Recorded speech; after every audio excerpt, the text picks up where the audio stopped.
আমি সমস্ত ধর্মকেই শ্রদ্ধা করি।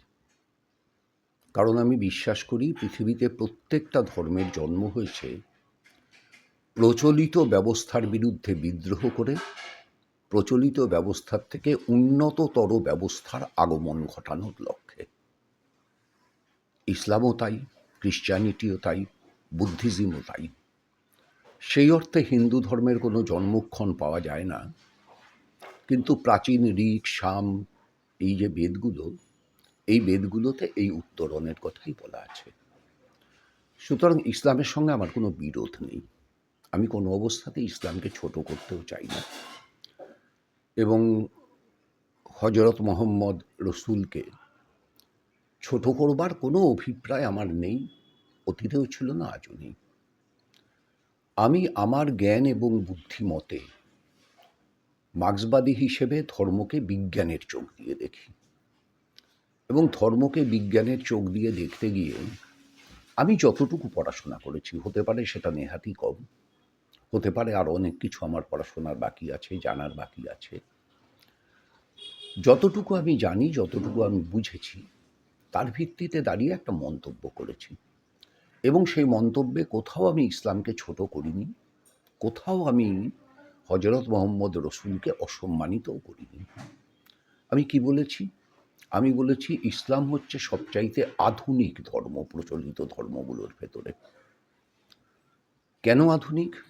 না, প্রকৃতি বিজ্ঞানের অগ্রসরমানতার যে সময় ইসলাম ধর্ম এসেছে, তারপরে আর কোনো ধর্ম আসেনি।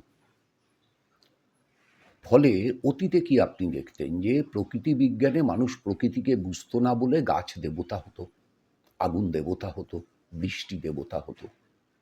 কেন হতো? কারণ বৃষ্টি কেন হয় মানুষ জানতো না, আগুন কেন জ্বলে মানুষ জানতো না, কিন্তু এগুলোর শক্তি ভয়ঙ্কর। এই ভয়ঙ্কর শক্তির কারণে বরুণ বলে আকাশের উপরে কেউ আছে যে বৃষ্টি নামায়, এটা শেখানো হতো, এবং তাতে বরুণ দেবতা হতো। কিন্তু যখন মানুষ বৃষ্টি হওয়ার প্রাকৃতিক কারণটা জেনে গেল, তখন আর বরুণ দেবতা থাকলো না, আজ আর বরুণ দেবতা নেই।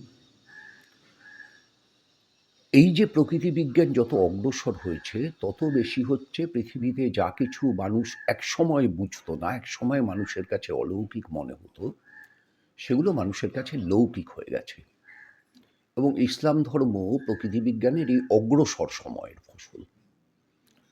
একজন পুরুষ তার ইচ্ছায় কয়েকশো মহিলাকে নিজস্ব ভোগের সামগ্রী হিসেবে রাখতে পারতেন, সেই সময় মোহাম্মদ বলছেন 4টের বেশি বিয়ে করা যাবে না। এর চাইতে বড় বিপ্লব কি হতে পারে? কিন্তু আজকে যদি হজরত মোহাম্মদের সেই কথাটা ধরে আজকে কোনো মৌলবী বলেন 4টে বিয়ে করার অধিকার আছে, তিনি প্রতিক্রিয়াশীল। হজরত মোহাম্মদ প্রতিক্রিয়াশীল ছিলেন না, হজরত মোহাম্মদ প্রগতিশীল ছিলেন। তাহলে কি আপনি যেটা বোঝাতে আমি চাইছেন? শেষ করে নিই। দেখবেন মুসলমান ধর্মে বলা আছে সুদ নেওয়া বারণ। আচ্ছা, কেন এটা বলা হলো?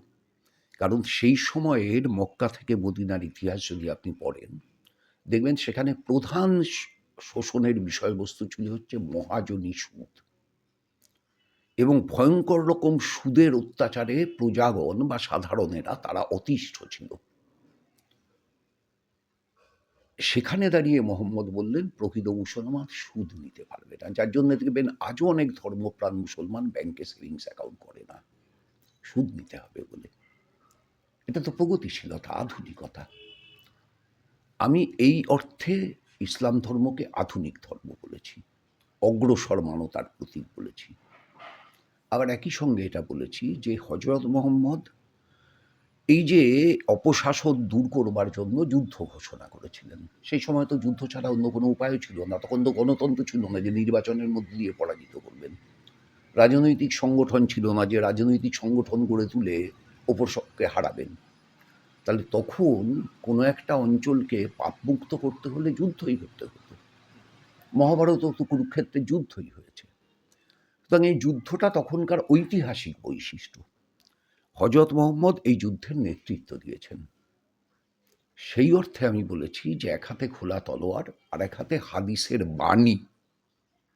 এটা হাতে না বলে মুখে বললে শব্দবন্ধটা ঠিক বসে, কিন্তু ছন্দের সুবিধের জন্য হাতে বলেছি।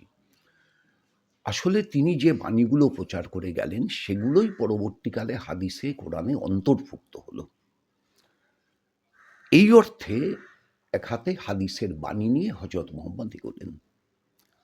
নিঃসন্দেহে তিনি একজন অত্যন্ত জ্ঞানী মানুষ ছিলেন, না হলে এই আধুনিক চিন্তা তার মাথায় আসবে কি করে? 4টের বেশি বিয়ে করা যাবে না, সুদ দেওয়া যাবে না। এই আধুনিক চিন্তা আসার অর্থই হচ্ছে তিনি একজন জ্ঞানী মানুষ।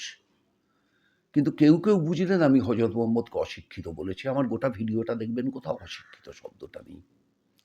আমি খালি বলেছি তিনি লিখতে জানতেন না।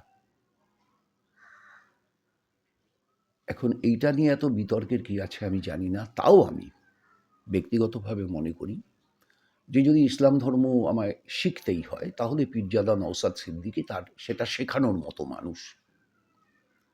যদি আমাকে হিন্দু ধর্ম শিখতেই হয় তাহলে শঙ্করাচার্য সেটা শেখানোর মতো মানুষ। সুতরাং আমি মাননীয় নওশাদ সিদ্দিকীকে একটি মেসেজ করেছি তার ফেসবুক অ্যাকাউন্টে, যে আমি এই অর্থে এটা বলেছি, যদি আমার কোথাও ভুল থাকে আপনি ধরিয়ে দেন, আমি বিনা দ্বিধায় ভুল সংশোধন করে নেব। অন্য যারা আমার সমালোচনা করেছেন প্রত্যেকে, আমি আমার মোবাইল খুলে আপনাকে দেখাতে পারি, প্রত্যেককেই আমি বলেছি যে আমি এই অর্থে এটা বলেছি, কোথাও ভুল হলে আপনারা সংশোধন করে দিন। আমি আপনার মাধ্যমেও বলছি যে যদি আমার কোথাও ভুল থাকে নির্দিষ্ট করে ভুলটা ধরালে আমি বিনা দ্বিধায় সংশোধন করে নিতে রাজি।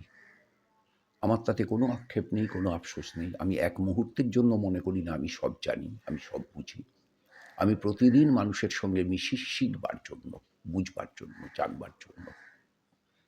না, না, আমি কখনোই এ কথা বলতে পারি না যে পীরজাদা নওশাদ সিদ্দিকী ইসলাম ধর্ম সম্পর্কে অবগত নয়।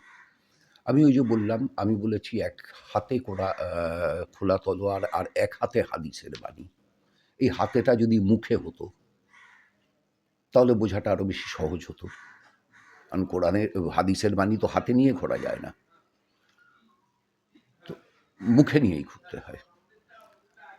আমি যদি এভাবে বলতাম যে হযরত মুহাম্মদ অত্যন্ত জ্ঞানী মানুষ ছিলেন কিন্তু তিনি লিখতে জানতেন না, তাহলে হয়তো বোঝার সুবিধে হতো।